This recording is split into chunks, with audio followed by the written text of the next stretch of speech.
What is up, everybody, and welcome to Season 2, Episode 2. Theoretically, it's Episode 3, but Episode 2 of The Kevin Show. And the opening music was by War. It's called Can't We Be Friends, which is kind of ironic, considering the fact that in War, you wouldn't want to be friends with people, so the irony of that, right? So anyways, guys, welcome back. So today, we are going to have a relatively short episode. It's just going to be me telling a couple of stories. Well, probably just one or two max, but either way. There will be some mild to moderate language. So I'm going to preface this story with I went to get my car. I went to a car wash to get my car washed, get it all nice and cleaned up again, because it got pretty dirty from driving through the roundabout site quite a few times. Because obviously I need to go through it to get home every day. So since they were finally gone for a little bit, and I was preparing for a party, I decided to get my car washed. So I get home and I go to sleep for a couple of hours. And, well, I wake up to the sound of an engine. And it looks like almost like Christmas, a gray Christmas outside. Well, considering the fact that we haven't had a white Christmas in I don't know how many years now. Probably about 3 or 4. It looked like a blizzard outside of just dust, dirt, and debris, and all of a sudden my car gets bombarded with all this stuff. So, being a smartass, I just had to go to my backyard. First off, I had to write "This means war" on the back of my car, and then I decided, hey, why not return the favor? So I went out and back and got my blower, and well, I think you can guess what happens next. I decided to just keep blowing all the dirt and debris back. So they just keep bringing the street sweeper back, and it's just like, okay, you want to play this game. So they take a little bit of a break, and I go and fetch my lawnmower. I just had to, for one, comedic relief on, well, the fact that I'm sort of causing more of an issue than normally I would. And second off, just out of sheer spite for them. Because first off, I just got my car washed. It cost me like $20 to get it nice and cleaned up again. And it's just like, you fucking made me waste $20. So I take my mower and I literally go over everything. I go over my yard, my driveway, all the walks. I even go over the neighbor's yard to an extent and just blow everything back in the street just to spite them. And so now we have a little bit of a street sweeper mower war, and this kind of continued till the time that they left. I'd go off to school, and when I come home, parts of my yard would be covered in dust and dirt, so I just go and get my lawnmower and just blow it right in the back in the middle of the road. The only time I did not do that is when they was paving, because I realized how serious it was if I did do that with the paving and mess it up. And even though I can be an asshole at times, I know that that costs quite a bit of money right there. So. But it was a fun little game for a while until they finally just said, stop, just stop. I was like, okay, we'll stop blowing shit in my yard. So by the time it was over, though, they started blowing everything towards the hospital. Or shooting everything towards the hospital with that street sweeper, which, I do the same thing. Whenever I have, just random pieces of garbage that I don't like, I just throw it across to the hospital.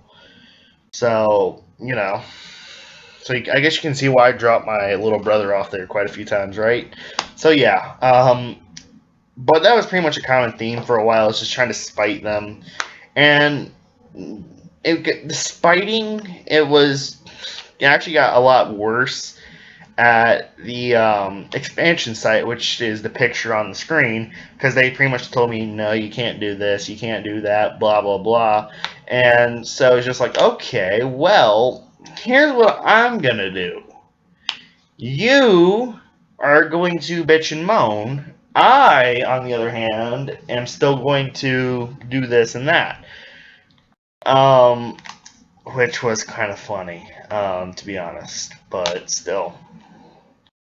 Now, one of my fondest memories is the first day of the expansion site. So it's a beautiful morning, the birds are chirping, it's Monday, it's early in July, the roundabout site is just ended a couple days ago, and it's just a beautiful morning. And so they start working, they have the M318C there, and it's just like, first wheeled excavator I ever got pictures of, which is pretty damn cool, if I say so myself. Not the fact that it's just an M318, but the fact that it's a wheeled excavator, which is very different from around here. So I grab a few shots of it. So by about 10 o'clock in the morning, the sun's gone, and it's just like, okay, well, it's cloudy now. No biggie. But then the skies just opened up, and it's just like, ugh. Like literally, and that's the first time I ever had to take cover in Sears, which was nearby. But meanwhile, and I give this operator a lot of credit. He's still going at it. He has his cab door open. He has the front window open. He's just going at it. Like Great X, the company that was the contractor, they're strict on like quotas or more like what you have to have done on scheduling. That's it. Sorry, it's about 4:58 in the morning. They're very strict on their scheduling, so he was dead determined to get done. The only problem with that was he got stuck. Of course, wheeled excavators are notorious for not being the best ever when it comes to stability or maybe maneuverability. It may have a slight advantage because it's wheeled, it has steering capabilities, but when it comes to actually digging on soft terrain, it doesn't help. But the only reason they had a wheeled excavator was because they managed to keep the road open during the construction, which was quite impressive considering the fact that it's a 2-lane road and you're having equipment crossing the road frequently, as well as guys and trucks and all that. But yet they're still just there doing it. And yes, traffic was interrupted a little bit at a time, but they still managed to keep it open like 99.999% of the time, which was quite impressive. They built a temporary shoulder, which took about a week, and then they just closed one side down, got that done, and then paved it, all that, and then closed the other side down, open the new side, and get that done. It's quite impressive actually to actually see it get done. I wish I would have really gotten an aerial time lapse of it, but oh well, it still would have been really cool to get an aerial time lapse in my opinion, but still, I probably just repeated myself. It's 5 a.m., ladies and gentlemen, but still, it got stuck, and like he did everything to get that thing unstuck until they finally got the little D4, the little sad little D4, and they got him to get it unstuck. And then I just love that time of the year. It was really a great time. Despite the roundabout being over with, I remember there was a 416C which was beat to shit. It was missing an engine panel, like most of the decals were rubbed off. The back boom was just soaked with hydraulic oil, and they had a hammer on it, and they called it a hoe breaker, which I'm more of a proper terminology guy. It's a hydraulic hammer, FYI. I remember they used that thing once. They literally broke one curb, and that's it. And Great X, I will admit, they're not the most resourceful when it comes to equipment. Like, if they see one piece of equipment with no absolute use, then they'll haul it away. I remember them having a Deere 210 there. And then they would come and bring a Hitachi 210. And by the way, Deere and Hitachi are pretty much the same, just I believe they have different engines and a different paint scheme. Literally, they are pretty much the same. and that explains like the 450 why they're the same model, just repainted, because well they are the same machine essentially, just repainted and rebranded for the individual brand. But you know, it's just like that. Why do you haul off an excavator and replace it with really the exact same excavator with a different paint scheme? Is it because you like the orange better or something? I don't know. They were not very resourceful. I mean, they brought a D4 dozer. They hauled it away, brought it back, hauled it away. They did that probably about 3 or 4 times. And in all honesty, like they did that 3 or 4 times at least.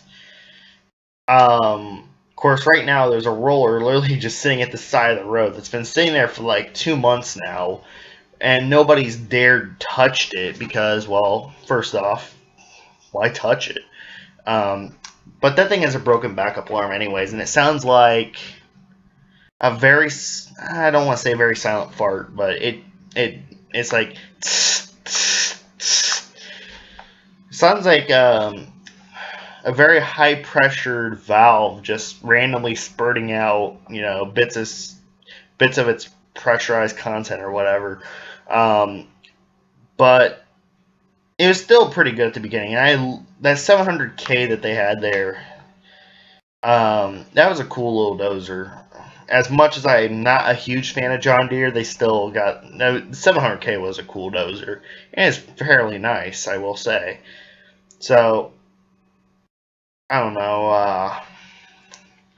But I mean, the wheeled excavator was cool though. You know, it an excavator with a steering wheel essentially. That's the main difference in the cab.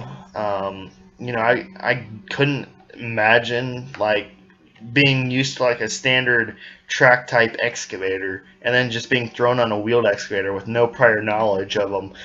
You know, there is differences. There is differences. You have to. It takes a little bit of time to adapt, but after a while, you know, you get used to it.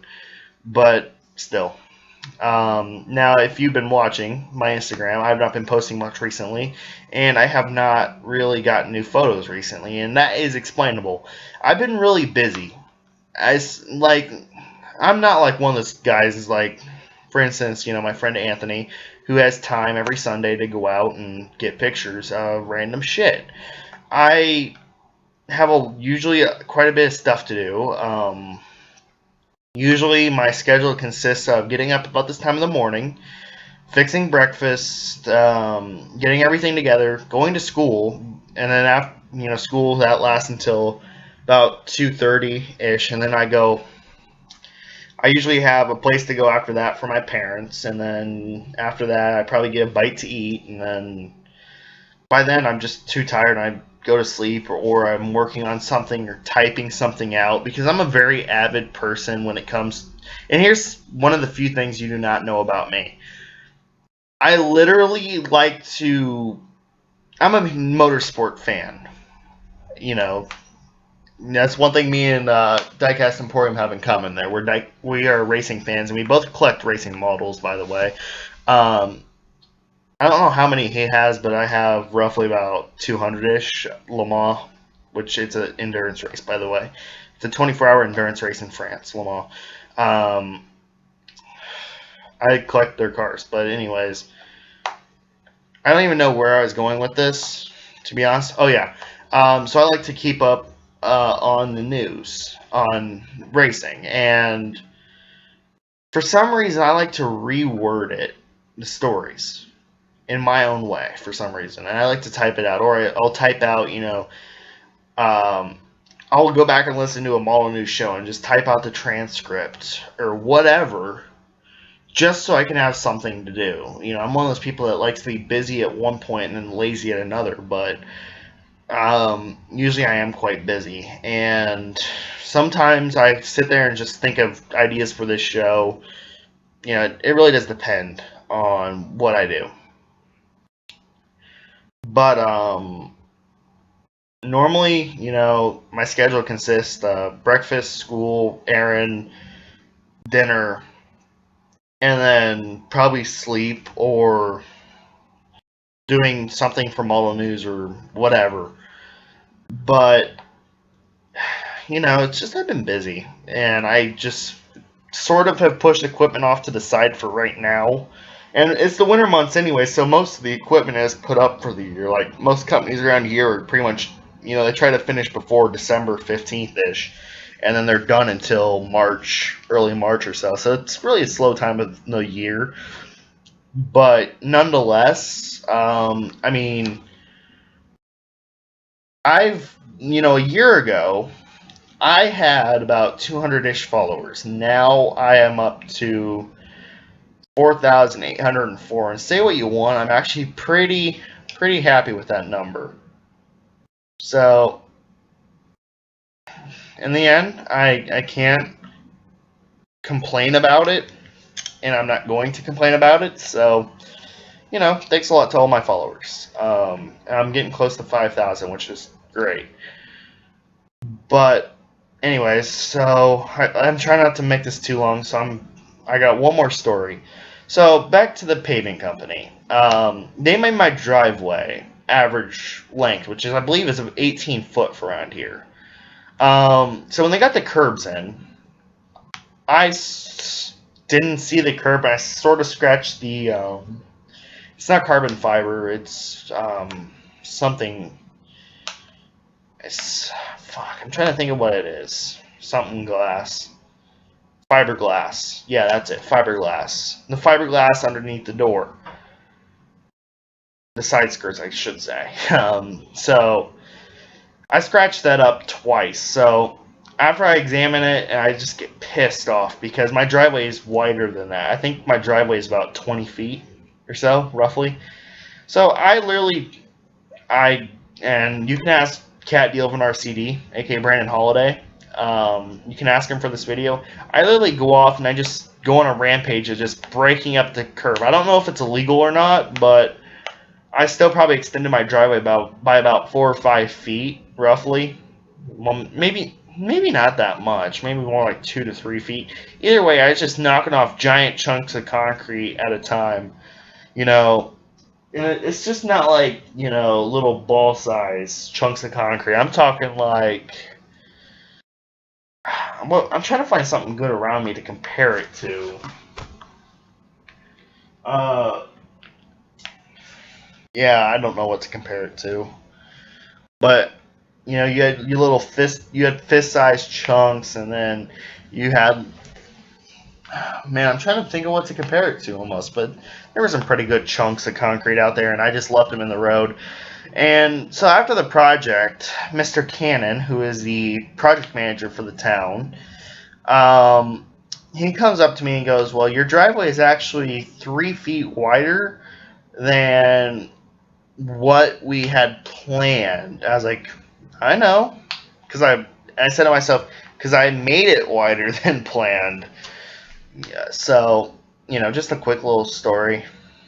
So yeah, I hope you guys got a couple laughs out of it, and I thank you guys for watching. And as always, guys, peace out. And by the way, credits to War for the opening song. Anyways, guys, thanks for watching, and as always, peace out.